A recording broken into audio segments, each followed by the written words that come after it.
तर राज्यातल्या लाडक्या बहिणींसाठी लाडकी बहीण योजनेच्या 20व्या हप्त्याच्या वितरणासंदर्भात एक महत्त्वपूर्ण माहिती समोर आलेली आहे। उदाहरणार्थ फेब्रुवारीचा हप्ता हा कधी मिळणार, त्याचसोबत या हप्त्यासाठी कोण महिला पात्र असतील आणि सर्वात महत्त्वाचा विषय आहे 20व्या हप्त्याचं वितरण हे होळीच्या निमित्ताने होणार का? कारण अशा प्रकारचे व्हिडिओ आता प्रसार माध्यमांवर व्हायरल होत आहे। तर त्या संदर्भातली माहिती आपण समोरच्या 30 सेकंदात पाहणार आहोत। त्यापूर्वी तुम्ही जर नवीन असाल तर नक्कीच आपल्या व्हिडिओला लाईक करून चॅनलला सबस्क्राईब करा। तर पाहून घ्या लाडक्यांनो, 20वा हप्ता म्हणजे फेब्रुवारीचा हप्ता हा होळीच्या निमित्ताने वितरित होणार असल्याच्या बातम्या प्रसार माध्यमांवर येत आहे। पण लाडक्यांनो, त्या बातम्या सध्या तरी खऱ्या नाही, कारण त्या संदर्भात अजूनपर्यंत कसलीही माहिती राज्याच्या महिला बालविकास मंत्री आदित्य तटकरे यांनी दिलेली नाही। त्यामुळे तुमचा जो 20वा हप्ता आहे, फेब्रुवारीचा जो हप्ता आहे, तो होळीच्या निमित्ताने म्हणजे येत्या 2 ते 4 दिवसात मिळणार नाही। त्यासाठी तुम्हाला अजून 10 दिवस वाट पाहावी लागणार आहे। कारण लाडक्यांनो, आत्ताच 23 तारखेला जानेवारीच्या हप्त्याचं वितरण झालं आणि एवढ्या लवकर या 8 दिवसात दुसऱ्या हप्त्याचं वितरण म्हणजे फेब्रुवारीच्या हप्त्याचं वितरण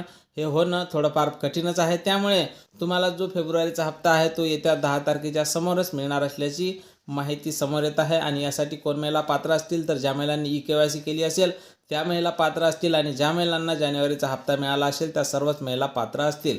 या संदर्भात जशी काही नवीन अपडेट आपल्याकडे उपलब्ध होईल सर्वप्रथम त्या संदर्भातला व्हिडिओ तुम्हाला आपल्या चॅनलवर पाहायला मिळणार आहे। त्यामुळे तुम्ही जर नवीन असाल तर नक्कीच आपल्या व्हिडिओला लाईक करून चॅनलला सबस्क्राईब करा। जय महाराष्ट्र।